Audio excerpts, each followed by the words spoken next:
10টি গুরুত্বপূর্ণ মজার ইংরেজি শব্দ শিখি। কল নেমস মানে গালি দেওয়া। কল নেম মানে নাম ধরে ডাকে না, এটা অর্থ হচ্ছে গালি দেওয়া। হস্ট ইন হিমসেলফ একাই একশো।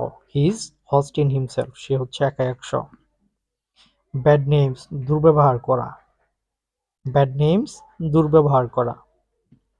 ক্যাট স্লিপ ঘুমের ভান করা। ক্যাট স্লিপ ঘুমের ভান করা।